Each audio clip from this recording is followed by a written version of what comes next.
Assalamualaikum warahmatullahi wabarakatuh. Halo teman-teman level 5. Apa kabar kalian hari ini?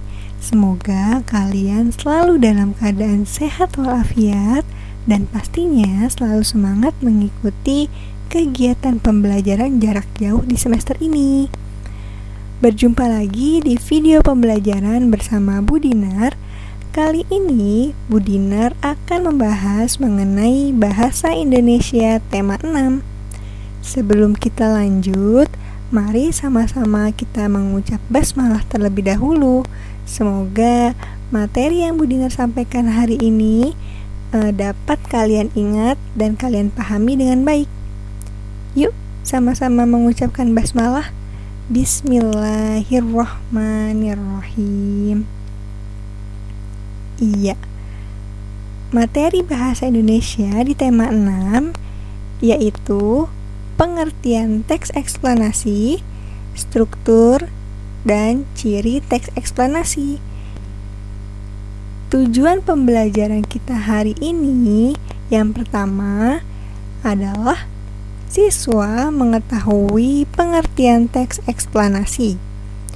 Yang kedua, siswa mengetahui ciri-ciri teks eksplanasi. Dan yang ketiga, siswa dapat menemukan kata-kata kunci pada teks eksplanasi. Apa sih teks eksplanasi itu? Apakah ada yang sudah tahu? Jika belum, yuk kita pelajari terlebih dahulu. Simak videonya dengan baik ya. Banyak sekali peristiwa yang terjadi di sekitar kita. Misalnya saja bencana alam, hujan, kelestarian lingkungan, dan sebagainya. Sebagaimana hal tersebut tertuang pada surat Al-An'am ayat 99 yang artinya Dialah yang menurunkan air dari langit, lalu kami tumbuhkan dengan air itu segala macam tumbuh-tumbuhan.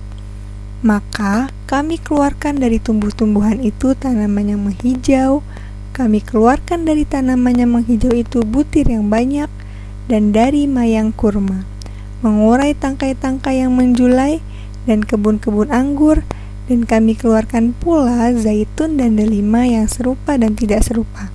Perhatikanlah buahnya pada waktu berbuah dan menjadi masak. Sungguh, pada yang demikian itu ada tanda-tanda kekuasaan Allah bagi orang-orang yang beriman. Ya, sama halnya dengan materi yang akan kita bahas mengenai teks eksplanasi ini. Jadi, teks eksplanasi itu adalah teks yang berisi penjelasan tentang berbagai peristiwa yang terjadi di sekitar kita seperti fenomena alam, sosial, dan budaya. Isi teks eksplanasi disajikan berdasarkan fakta atau data yang ada. Oleh sebab itu, teks eksplanasi termasuk teks non-fiksi. Teks eksplanasi memiliki struktur-struktur, yaitu pernyataan umum, yang mana pada pernyataan umum ini berisi tentang topik yang akan dijelaskan, proses keberadaannya, proses terjadinya, atau proses terbentuknya. Yang kedua, urutan sebab akibat, yang mana urutan sebab akibat ini berisi detail penjelasan proses terjadinya suatu peristiwa yang disajikan secara urut atau bertahap dari yang paling awal sampai paling akhir. Dan yang terakhir yaitu interpretasi atau yang dimaksud dengan kesimpulan. Jadi, interpretasi ini berisi kesimpulan atau pernyataan tentang topik atau proses yang dijelaskan. Nah, setelah kalian mengetahui struktur teks eksplanasi, kalian juga harus mengetahui ciri-ciri dari teks eksplanasi. Yang pertama, yaitu strukturnya terdiri dari pernyataan umum, urutan sebab akibat, dan interpretasi. Ciri-ciri yang kedua yaitu memuat informasi berdasarkan fakta. Jadi, teks eksplanasi ini adalah teks yang menyampaikan suatu peristiwa, baik itu peristiwa alam ataupun peristiwa sosial dan juga budaya, yang mana peristiwa tersebut adalah peristiwa yang merupakan kejadian nyata atau berdasarkan fakta. Yang ketiga, ciri-ciri teks eksplanasi ini adalah faktualnya memuat informasi yang bersifat ilmiah atau keilmuan. Jadi, isi dari teks eksplanasi ini bisa dipertanggungjawabkan karena sesuai data atau sesuai keadaan yang sudah terjadi. Lalu, setelah kalian mengetahui struktur, ciri-ciri teks eksplanasi, kamu pun juga harus bisa menentukan kata-kata kunci atau juga nantinya kamu bisa menjawab pertanyaan-pertanyaan yang berkaitan dengan teks eksplanasi.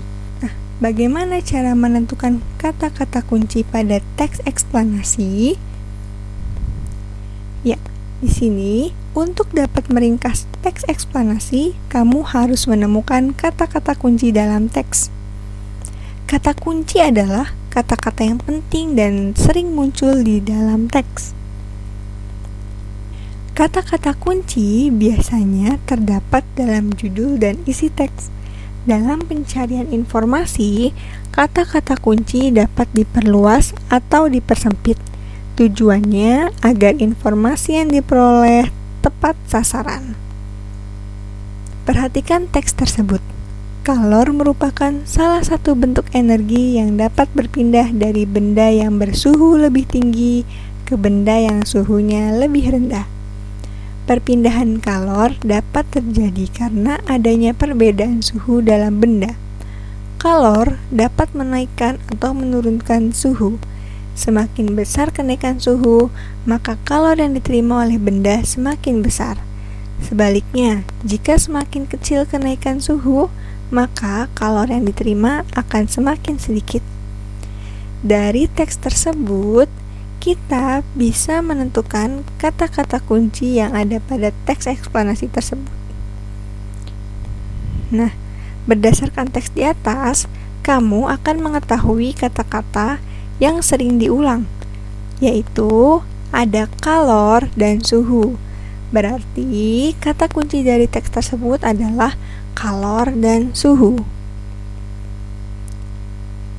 Berdasarkan teks di atas, kamu juga dapat memahami teks eksplanasi dengan cara menjawab pertanyaan. Misalnya, 1. Apa yang dimaksud dengan kalor?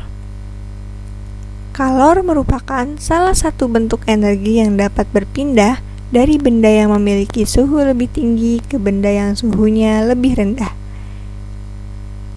2. Kapan kalor berpindah? Kalor dapat berpindah ketika terjadi kenaikan suhu dalam benda. Jadi, teman-teman semua, jika kita ingin memahami teks eksplanasi, selain dengan menemukan kata kunci, kita juga harus bisa menjawab pertanyaan yang ada pada teks eksplanasi. Jadi, jawabannya pun ada pada teks. Untuk itu, kalian perlu membaca teks eksplanasi dengan baik, dengan sungguh-sungguh, dan dengan cermat. Ya, alhamdulillah, sekarang kalian sudah tahu bukan apa itu teks eksplanasi? Bagaimana menentukan kata kunci dan memahami teks eksplanasi? Kalian bisa menjawabnya? Alhamdulillah kalau kalian sudah tahu dan bisa menjawabnya.